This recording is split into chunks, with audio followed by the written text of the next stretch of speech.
This episode is brought to you by Indiana Jones and the Dial of Destiny, arriving in theaters June 30th. In this franchise's final installment, the most iconic adventurer of all time comes out of retirement to search for a legendary device with the power to change history. Harrison Ford returns alongside Phoebe Waller-Bridge and Mads Mikkelsen. Indiana Jones and the Dial of Destiny opens June 30th, only in theaters. Tickets are on sale now. This episode is brought to you by La Quinta, by Wyndham.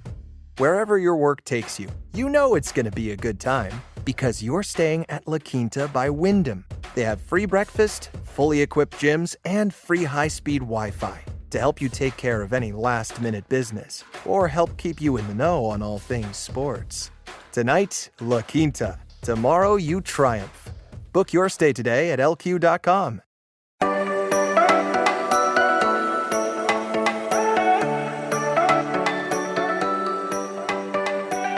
We are coming to you very, I guess we could say fashionably late on this podcast on this Wednesday hump day night. And that's because Andrew and I just got back from Dayton, Ohio. And we're going to tell you why we were in Dayton, what we saw in Dayton, and why you need to know about what was going on in Dayton. Plus, we're going to continue talking about the biggest questions and observations of mandatory minicamp for the Bengals as they are getting closer and closer to training camp. Welcome into another offseason edition of the Strictly Stripes podcast. Mohammad, Ahmad, and Andrew Gillis with you. Mike Nislak has a night off. He will join us on Friday, not Thursday, Friday, and I'll tell you why later. But before we do, and we get into our conversation, make sure you tell us why you're a Bengals fan. Yes, you tell us why are you a Bengals fan. How do you do that? Simple. Go to strictlystripes.com, click on the link that says why I'm a Bengals fan. Tell us your story. Share us your story. Don't hold back. Be bold. Don't make anything up, though. But tell us your story about how, when, and why you became a Bengals fan. And if it's easier, you can email your story to stripes@cleveland.com. And we're going to start sharing these responses next week as a means of getting us through the offseason, along with some other cool stuff we got coming. So make sure you do that. So, cue the drum roll. The reason why we were in Dayton, for those who don't know, was because Logan Wilson, Bengals linebacker, held his annual celebrity softball game. Now, I say annual, but this is the inaugural annual game. So it sounds like, depending on how today went, he definitely might make this a recurring thing every year. This is the first time he did it. And I believe the reason why he's doing it is because it is to raise awareness about a very rare disorder that affects children. I can't remember the name off the top of my head, but it affected SIDS, yes. Yeah, and I don't remember what that means, but it affected the child of a very close family friend that he knows back home in Casper, Wyoming, which is what inspired him to come up with this idea. And a lot of his teammates thought it was cool because there were many current and former Bengals there, including, most notably, Chado Chocinco and Giovanni Bernard. And long story short, there was a home run derby, which we'll talk about. And then there was a game that featured Team Wilson and Team Ocho. And Giovanni Bernard naturally was on Team Wilson. And as far as who was on either team, it was a very, very diverse split of Bengals superstars and a very star-studded lineup, I should add. And I'm going to tell you right now, Andrew, the first thing that stood out to me that I want to investigate further, because this is fascinating. And this is not a knock on Cal Adamitis, but this is actually like an underrated praise I'm giving him. I had no idea that this dude could hit dingers. I mean, he was, I think, the first batter to go before Logan. I think even before Logan Wilson, he went up to bat before anybody. And this dude slugged 12 home runs. Now, granted, it's a minor league baseball field, and the home run zone was actually shorter than what a home run zone would be in a real field. They had it set up differently. But that dude could hit. And I'm going to tell you what, he looks a lot bigger this offseason, and I'm pretty sure he said he played baseball. But that stood out to me. And Logan Wilson was the first to admit he wasn't really much of a softball guy, baseball guy growing up. So, a little bit of an adjustment at the plate. But, man, Trey Hendrickson, DJ Reader, Joe Bachie, who I'll get to, I mean, those guys were crushing it. I mean, did you look at some of these guys and think, gosh, like, you did not expect that? Or, like, were you just naturally expecting some guys to do what they did? Well, I was a little surprised DJ Reader didn't do as well as as I thought. I mean, That was shocking. I should yeah, add that he didn't do former as well as college he could baseball have. player. You figured he would have done something cool. But he was a But yeah, I pitcher, mean, though, right? Cal said he played baseball through high school.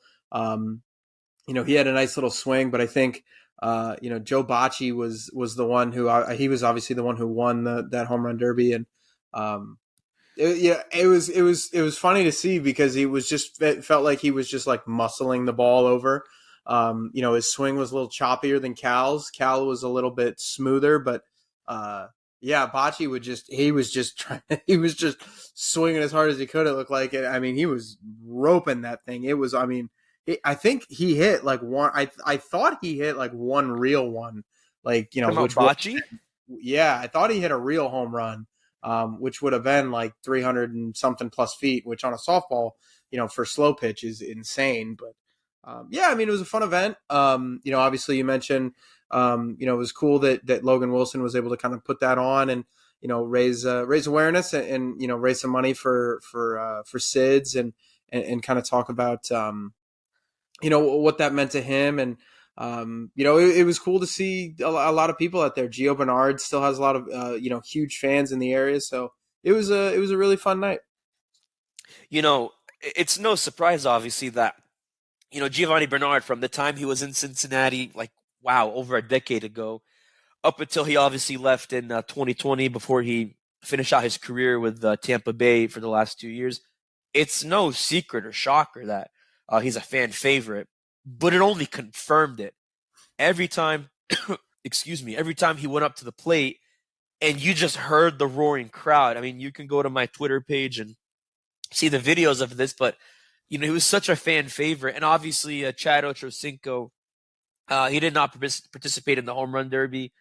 He just was part of the actual game, which we didn't see that. We left after the home run derby, and we didn't get a chance to speak with Chad Ochocinco, because of that. Although I met him off to the side. Very, very great guy, and obviously another fan favorite for many reasons. But, I think what stood out to me is statistically, and this is not a knock on Giovanni Bernard, he was never known as like he wasn't a pro bowler like Joe Mixon. Like he wasn't a guy who just intimidated you or just like, blew the roof off the ceiling, blew the ceiling off the roof, however you want to put it.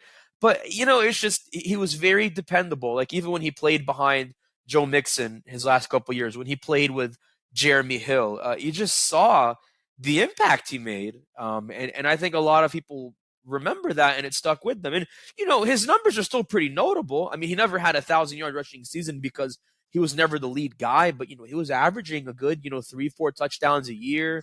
In his career, he averaged 4 yards per carry. So, like I said, he only got, I don't want to say only like 900 attempts. That's a lot. He had like 937, but he was very dependable. Obviously, he was more of a special teams guy in Tampa Bay once he kind of, hit the wall, but he was very dependable in Cincinnati, both with Marvin Lewis and Zach Taylor.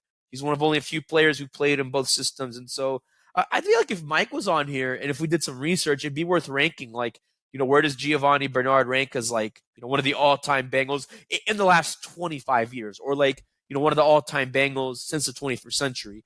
All time is a little bit of a stretch. I don't think he'd be very high there, but I think if you go just in the last 21 years, and I'm talking not just offensively, I think all over the board, defensively, special teams, like that's a name you're going to remember, not just because he's a fan favorite who's a cool dude, which he is, but he had notable moments. And so, you can't go wrong with a guy like that.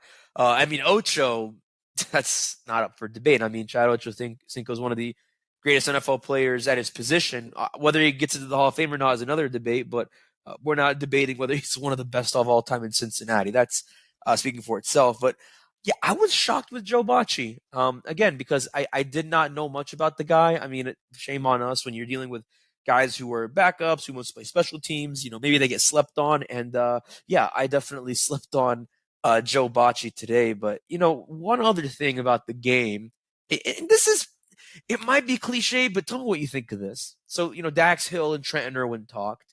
And, you saw them dapping each other up, like in the press room where we spoke to them, and you could see them dapping up. I posted a clip of this on my Twitter because Dax Hill and Trenton Irwin couldn't be more different positionally, personality-wise, age-wise. Irwin is a backup receiver. He's older. He's more seasoned. Whereas Dax Hill is a first-round pick. He's younger. He's a starter, presumably. But these guys just looked at each other like, they were best friends. And I'm not saying they are, but you think about what Joe Burrow said this week, that, there is a true love in that locker room. And I think anybody could say that. Any player, any quarterback can say that. But when you see guys like Dax Hill and Trenton Irwin dapping each other up, when you see people like, whether it's superstars like Sam Hubbard and Trey Hendrickson, or backups like Zach Carter and Hakeem Adeniji, and, their girlfriends, and Zach Taylor and his wife all coming together. I'm not saying other teams don't do this, but does it really just encapsulate and maybe epitomize the culture that Zach Taylor's building in that locker room? Well, I mean, maybe, but I think, I think that might be reading into it a little too much. I mean, obviously you have guys that, have been around here for a while, and I think that matters too. I mean, you look at some of those guys that have been here. I mean, Sam Hubbard, he's been here a while. He's obviously a fan favorite, especially after the playoffs last year. He's been around the team for a while. You talk about some other guys. There were a lot of younger guys there. Reader was there, DJ Reader, like we mentioned. Logan Wilson put on the event, but, a lot of the younger guys, Cam Taylor-Britt was there. Cordell Volson was there. I'm trying to run through my head who was there. I just, I think it was one of those things where it's, it's the right time of the year to do that. It was a really nice night. It was a good cause. I just think that, I just think that when you're a guy in a situation like that, it just makes a lot of sense to go out and support a teammate. Yeah, that obviously, that really sums it up, like you said. But, it's just very interesting because you hear the word culture, and I know actually it's ironic because we're talking about, the whole Jonah Williams saga, and, whether or not there really was the unity that Zach Taylor's preaching. And that is still a fair question. And this is going to be brought up to him on Thursday. So, everyone's having their fun now and celebrating. But once Thursday comes, party's over. Like, the Jonah Williams questions are, going to be a very, very big thing for Zach. And it's not on him, obviously, because this is a front office issue, but it's still an issue nonetheless that makes you say, okay, you see it at the at the softball game, but do you really see it behind the scenes if Jonah Williams is, dealing with everything we talked about on Tuesday? And if you missed that conversation, make sure you tune into that. That was a very great talk we had with Mike. Great opinions. But very, very quickly before we go to break, if this is probably, I know I'm putting you on the spot here. This is off the cuff. If you had to make a starting lineup, like a baseball starting lineup with Bengals players, who would it be? And you don't have to have like a batting order. I'm not going to put you on that, but pitcher, first base, outfield, like right now on the spot, who are you making as your lineup from the Bengals? That's or if you need to think about it, I can go first. No, Bachie, Adamitis, Hubbard, Hendrickson. I'm going to take Gio Bernard. Definitely. 5. Reader, because I need a pit. I'll take Reader as a pitcher. 6. Definitely. Burrows 7. Cam Taylor-Britt, I need some speed. 8. Boy. Need some power. Well, you guess you have no, power. I've already got some power. I need like a slap hitter. I'm Jamar Chase? What's up? Jamar Chase? Sure, why not? I'll take Jamar. Yeah, he's got. Speed is speed, and then I don't know. Maybe he's a good slap hitter. Get you some nice bunts down. Yeah, I would probably say at pitcher, Reader, at catcher, probably Jamar Chase, because if you need to throw someone out at second, very fast and twitchy, Chase at catcher. Put Joe Burrow at first base. Reminds me a lot of Joey Votto, and they're both superstars, so fitting, right? I would put Sam Hubbard at third base, big, powerful guy who can tag runners out and get some power at the plate. I need Cam Taylor-Britt at shortstop. It reminds me of Ellie De La Cruz, the new superstar in Cincinnati. And at second base, I'd probably put Joe Bachie there. Kind of fits the mold, fits the size, gives you power at the plate. In the outfield, I'm putting Cal Adamitis in right field. I am putting Trey Hendrickson in center field. And who am I putting in left field? Am I missing a name that you didn't mention already? I'm trying to think. Not sure. Left field. You know what? I would put I would probably put T. Higgins in left field. Get some size. You need a guy who can stretch out over the wall if someone hits it towards the warning track. Fast guy who can also be another slap hitter. T. Higgins. So there you go. That's my Cincinnati Bengals MLB All-Star lineup. Well, speaking of All-Stars, we talked about some big names. We're going to talk about a name that you don't hear about often, and we're going to talk about why you need to hear about him. That is linebacker and special teams star Markus Bailey, who should have been in the Pro Bowl last year. Him and I have a very thought-provoking chat, which will interest all of you listening, and we're going to have that conversation when we come back on the Strictly Stripes podcast. Thanks for staying with us on the Strictly Stripes podcast. Joining me is Bengals linebacker and special team star Markus Bailey, who don't hear from guys like you very often, but it's a nice change of pace to have you on the podcast. Appreciate your time. How are you doing, my friend? I'm doing good, man. I appreciate the you wanted to have me on, and I'm excited to have this conversation here. So, from a just roster standpoint, defensive standpoint, you're one of the veterans on this team. You're going into year 4 now. You've been here through it all since, COVID and then the Super Bowl run. And, your special teams play, which can't be overlooked, is a big part of that. But, for you, and I think people maybe overlook special teams either consciously or unconsciously, your role that you play with Darren Simmons and all the guys around you. Why is your role so unique, and why does it maybe get overlooked by some people at times? I think it gets overlooked just because it's an entertainment business. So, mostly offense and defense and the starters are the ones that generate the most revenue when it comes to how this entire business of the NFL operates. But, special teams is a very overlooked and very vital component because it's field position and, you want to go over here? It's really loud. You're good. No, it'll be fine. Okay. But yeah, it's a very overlooked component. But yeah, we dictate field position. I would say, you can affect the game in ways that people don't really understand. And if you're not good on special teams, you can really put your team in a bad spot. If you don't have, people you can trust protecting for the punter, you can get a punt block. That changes the entire course of the game. If you don't have a returner that you can trust back there to catch the ball and to be able to hold on to the ball, turnovers in the kicking game are catastrophic. And so I think if you play sound on special teams, you give your offense and your defense the best chance for them to go out there and play. You don't really want to screw it up. And when you have your opportunity on your cover units to go make plays and tackle people inside the 20, or to get a turnover, or get a big fourth down stop if someone tries to run a fake on us, like how we had last year against Tampa, because those are momentum shifting plays. So I think special teams is one of those things that gets it's just kind of very just monotonous until something happens. And you're like, oh, that's a huge play. Special teams contributed, but it's always. We look at I know Darren is big with the stats and the numbers of, our drive starts and, the net punt against us and what we can average on our returns, and all these little things, they add up to these hitting yardages over the course of a game where you can, really help your offense by giving them more first downs that they don't have to get. You know what I mean? So there's little things like that, but it's understandable that it's overlooked. It's just the reality of it. So I think one parallel I'm seeing with you and Darren is very detail-oriented, and you are very detail-oriented there, which is impressive and remarkable. How much of that do you attribute to what Darren has taught you, and how much of that is just kind of your own personality and what you put into it and how you see the game of football? I think that being detailed and understanding the ins and outs, obviously my career at Purdue was all linebacker, but that's a huge character trait of mine that has allowed me to get to this level and be successful. So I think meeting Darren and learning about special teams in the league, I think that just really meshed well.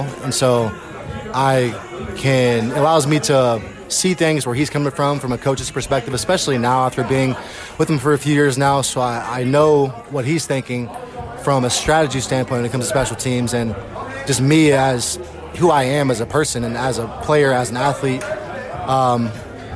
understanding the ins and outs, the strategies, and the little details of all of it is something that I think is very important. So yeah. Before I get back to the special team side of things, obviously you mentioned you play linebacker. That can't be overlooked either. And one of the biggest plays you made last year was when Sam Hubbard had the 98-yard Hubbard yard dash, whatever you want to call the play, and you made a very, very important block. I think it was on Mark Andrews, the Ravens tight end, which allowed him to do that. So you played a very significant role in one of the most significant plays in Bengals history. Does that moment ever play back in your mind, or do you still look back at that moment like, man, that was crazy? What do you think of that? Well, it gets reposted so much on social media. I don't have to look at it in my mind. I just see it physically on my phone. But yeah, I mean, it was really cool. It's really cool now to look back and see that I am a part of a huge play like that. I know that Sam's the one that returned it and stuff. And the block was a very big source of controversy.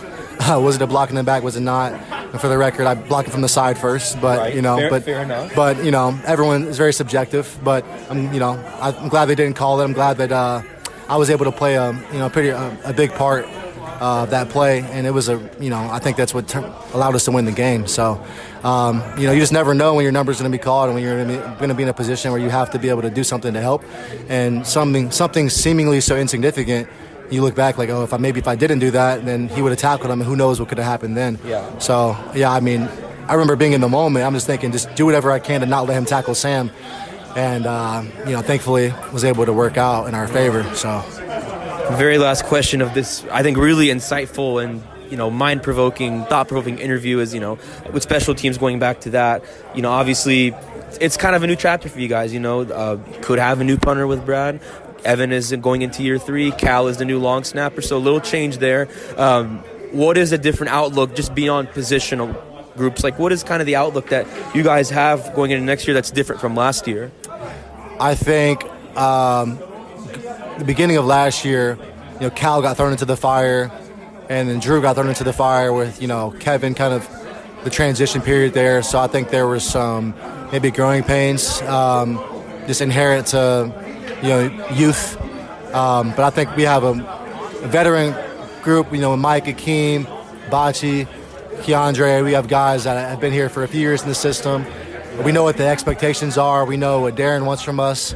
And I think a huge change this year has to be a lot more ownership on the player side for us to be hold each other accountable, and to take our level of play on the field to the next level. If a guy's not doing what they're supposed to do, for us to call each other out and have our player-led discussions about that. It can't always come from the coaches, and I think that as our playoff run last year, the end of the season last year, we started doing that. It's not something that we haven't done in the past, but it's just something that has to maybe even just, be amplified more, so. I would think when your playing days are over, whenever that is, you sound like you could have a good career as a coach. Just the details, the elaboration. You ever thought about being a coach one day? It's crossed my mind. I'm not really sure. Hopefully I have a lot more years, playing in the league, and, I don't know where that's going to go. But, yeah, I think that there's I don't put limitations on myself to what I can do outside of the game.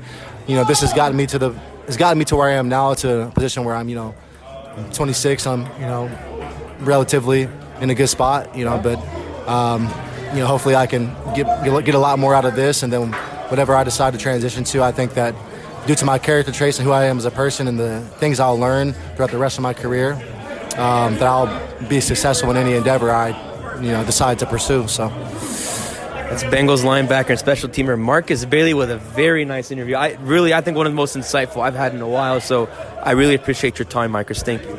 Appreciate it. Yeah, it was good to be on. We'll be right back on the Strictly Stripes podcast. Thanks for staying with us on the Strictly Stripes podcast.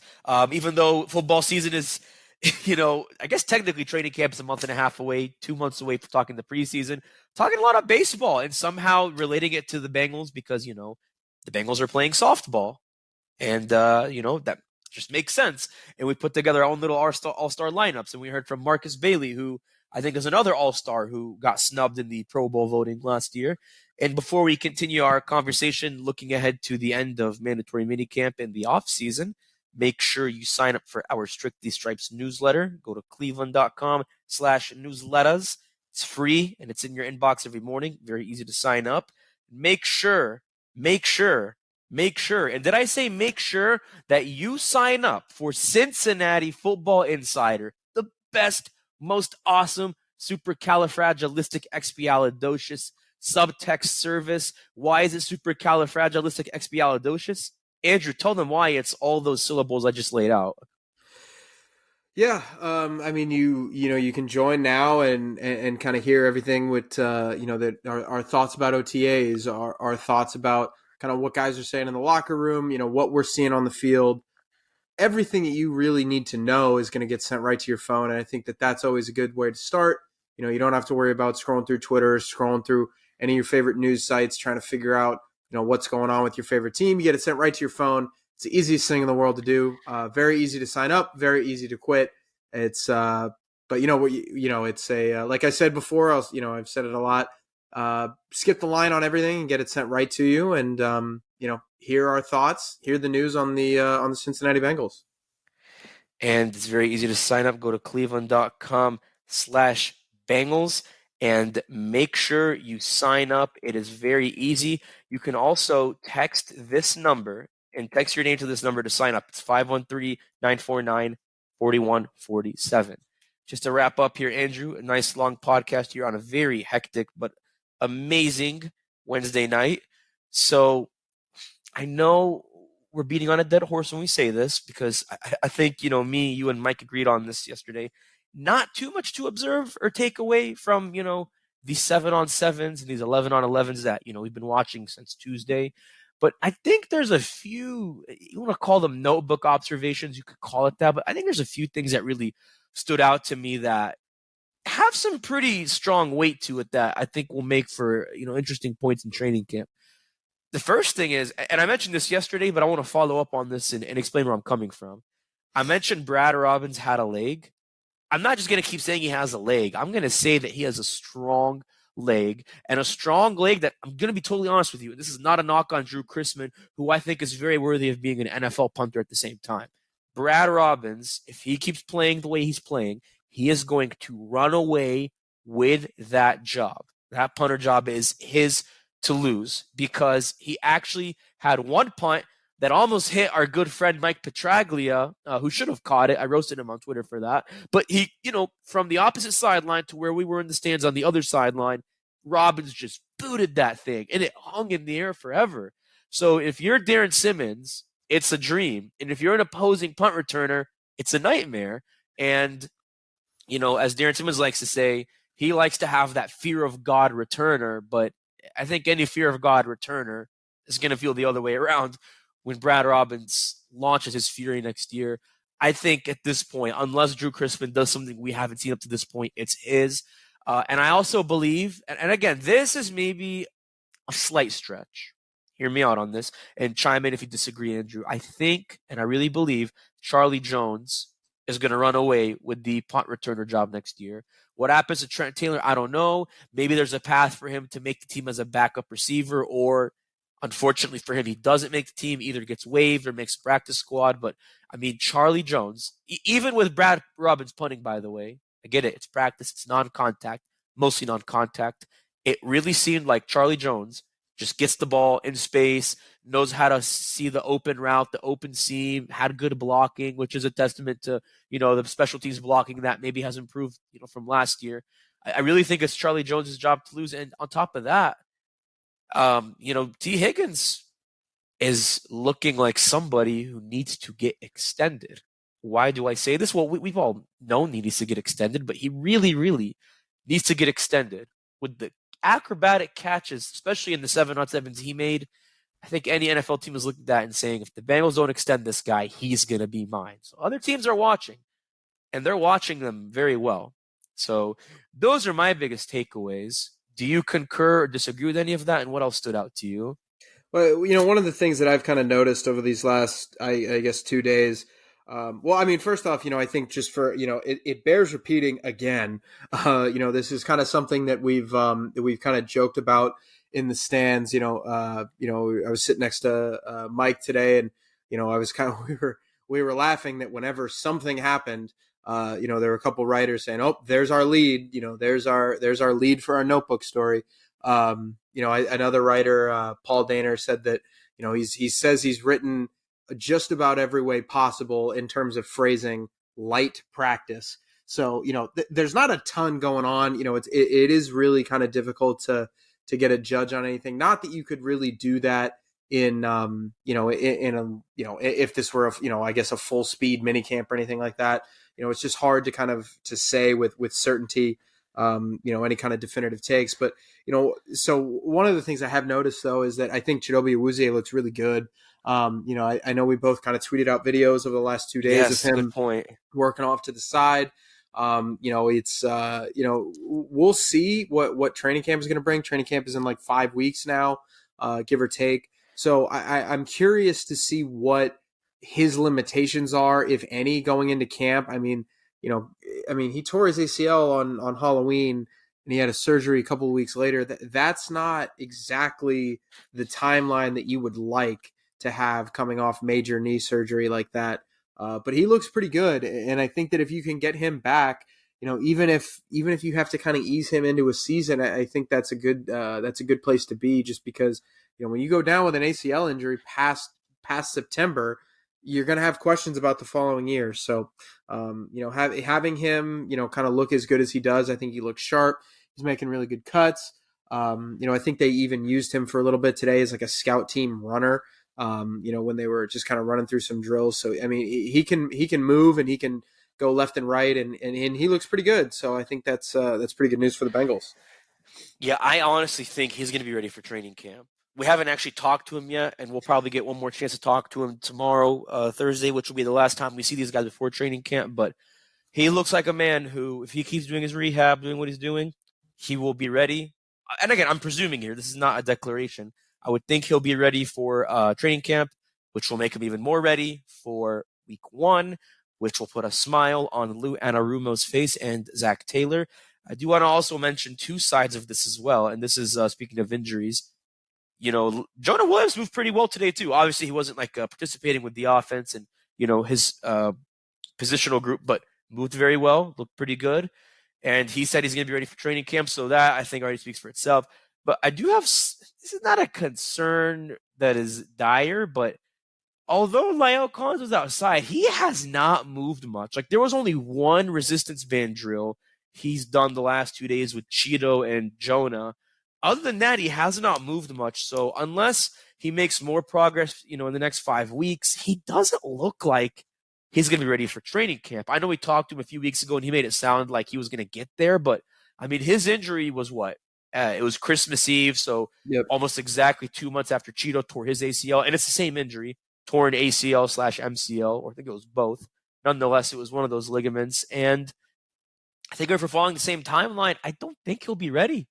I don't think, or if he's ready for training camp, I don't think he'll be 100%. Like, whatever Cheeto's doing now, that will be La'el in 5 weeks. But I still don't know if that means he'll be ready for week 1. So at that point, the positional battle at right tackle is going to come down to Jonah Williams and technically Cody Ford and Jackson Carman. But I mean, at that point, assuming Collins is not good to go, it's going to be Jonah Williams versus Jackson Carman. And obviously it's Williams' job to lose, but you never know. I mean, if Carman gets another thing to his advantage, I mean, any leverage helps. And so, it's Williams' to lose, but competition is competition. So I think where La'el Collins is now can say a lot about that right tackle battle, even if it's in favor of Jonah Williams. So that's another good point you made there.